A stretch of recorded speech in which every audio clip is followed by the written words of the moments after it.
नमस्ते जी, नमस्ते। आप सभी को योग्य ऑनलाइन क्लास के यूट्यूब चैनल पे बहुत बहुत स्वागत है। यदि आप मेरे चैनल पर नए तो चैनल को सब्सक्राइब कर लेना और बेल आइकन दबाना ना भूलें।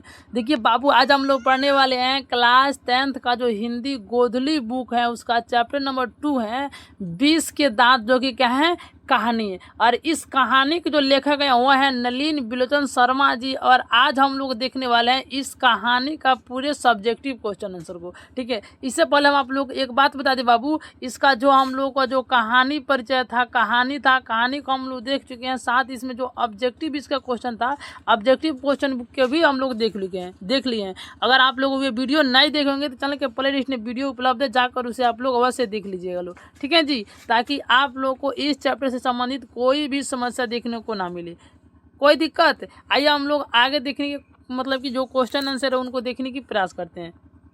एक मिनट, ये थोड़ा जो पेंसिल का साइज थोड़ा आइकन छोटा कर लेते हैं लोग। ए ओ माय गॉड यार, ठीक है चलिए इतना पर नहीं थे। आइए हम लोग देखते हैं लोग क्वेश्चन। देखिए जो हम लोग को पहला क्वेश्चन है वो आप लोगों के सामने प्रस्तुत होता है। पहला क्लास 10th का हिंदी गोधली जो बुक है, ठीक है। और पहला क्वेश्चन क्या है, कहता है कि खोखा किन मामलों में अपवाद था। क्या है जी, जो खोखा था वह किन मामलों में अपवाद था। एक मिनट रुक जाइए।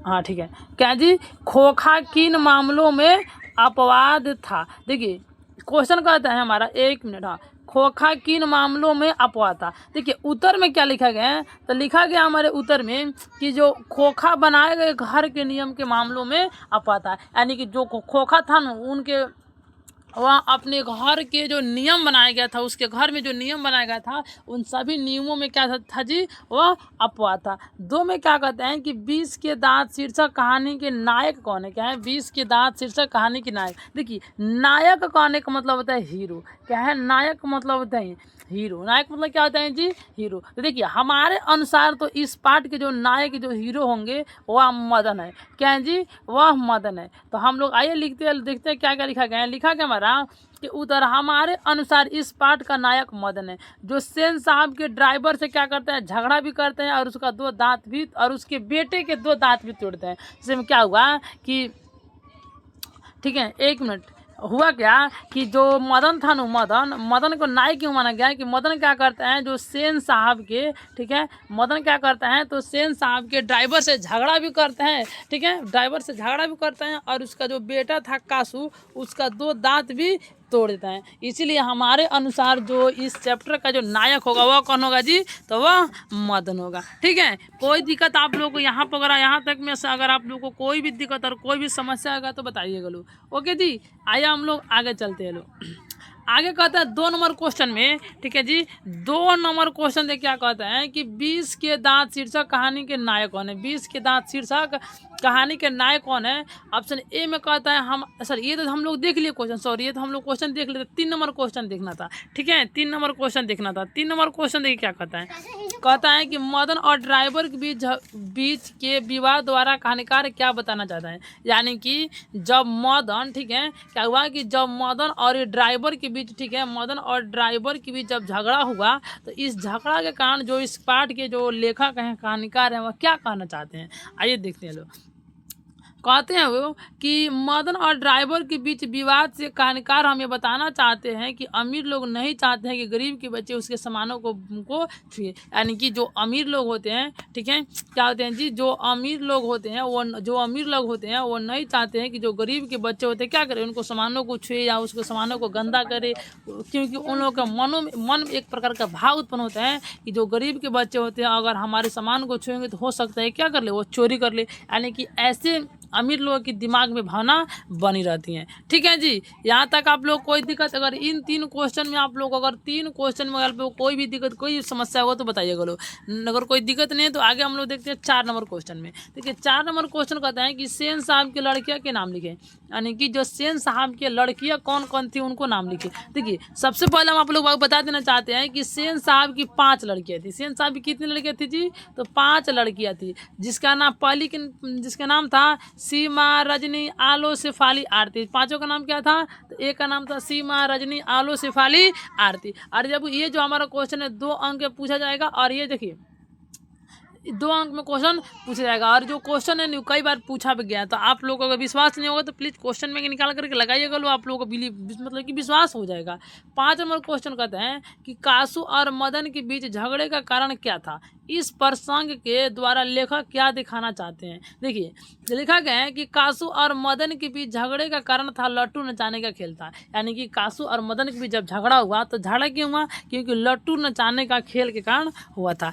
इस प्रसंग से लेखक क्या बताना चाहते हैं? तो ये है कि बताना चाहते हैं कि गरीब लोग भी अमीर लोगों से अपना बदला ले सकते हैं, जैसे कि मदन ने कासू के 2 दांत तोड़ करके लिया है। यानी कि जो क्या जी, तो जो मतलब कि जो कहानीकार यानी कि जो लेखक हैं वो कहना चाहते हैं कि अगर कोई अमीर का बच्चा है, ठीक है, और गरीब से झगड़ा करता है तो गरीब भी क्या करते हैं? तो उस अमीर लोग से अपना बदला आसानी से ले सकता है लोग, ठीक है, क्या करते हैं? आसानी से बदला ले सकता है लोग। आगे हम लोग देखते हैं लोग 6 नंबर क्वेश्चन में। देखिए 6 नंबर और हमारा अंतिम क्वेश्चन, यानी कि एक बात आप लोग बता दें कि देखिए जो हम लोग का चैप्टर जो 20 के दांत जो कहानी है ना, इसमें मतलब 5 अभी तक हम लोग 6 सब्जेक्टिव क्वेश्चन देखेंगे। और आप लोग इन 6 सब्जेक्टिव क्वेश्चन को अगर याद कर लेते हैं लो तो आप लोग को एग्जाम में कोई भी इस चैप्टर से समस्या होने वाला नहीं है। और लेकिन जो इसका ऑब्जेक्टिव क्वेश्चन था उसको हम लोग पहले ही कर चुके हैं, ठीक है जी।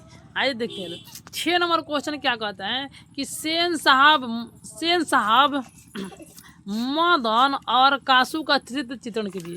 क्या है? सेन साहब मदन और कासू का चरित्र चित्रण कीजिए। क्या कहता है? उत्तर में कहता है कि सेन साहब कहता है कि सेन साहब 20 के दांत कहानी का मुख्य पात्र है। क्या है? 20 के दांत कहानी के मुख्य पात्र है। सेन साहब धनी और ईश्वर्य से भरा हुआ व्यक्ति है। देखिए उस ईश्वर्य से कहने का मतलब हुआ कि जलनशील ना होता है कि जरतुआ जिसे हम लोग बोलते हैं, उससे बोलते हैं ईश्वर्य, ठीक है। तो कहता है कि जो सेन साहब है वो बहुत धनिक मन के व्यक्ति हैं लेकिन बहुत जलनखोर इंसान है, ठीक है। आइए आगे क्या कहते हैं? आगे कहते हैं कि मदन के बारे में जो चरित्र चित्रण है उसका कहता है कि 20 के दांत कहानी के नायक मदन हैं।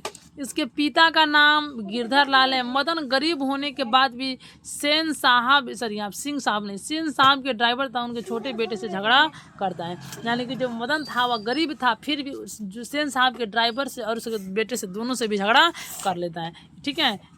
आगे कहते हैं गलती लिखा गया।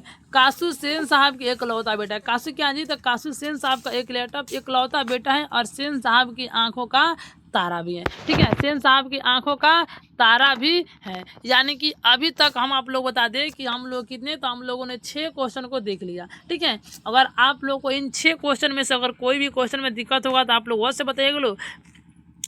बाकी अगर आप लोगों का किसी टॉपिक पर वीडियो बनाना है तो बताइएगा ताकि हम आपके उस टॉपिक को और उस डाउट को क्लियर कर सके। बाकी इसमें अगर आप लोग कोई समस्या नहीं है तो प्लीज़ वीडियो को लाइक कर दीजिएगा लो, और जो चैनल पर नए हैं चैनल को सब्सक्राइब कर दीजिएगा। बाकी मिलते हैं जल्द ही किसी दूसरे वीडियो में, तब तक आप लोग हंसते रहिए, मुस्कुराते रहिए। जय हिंद।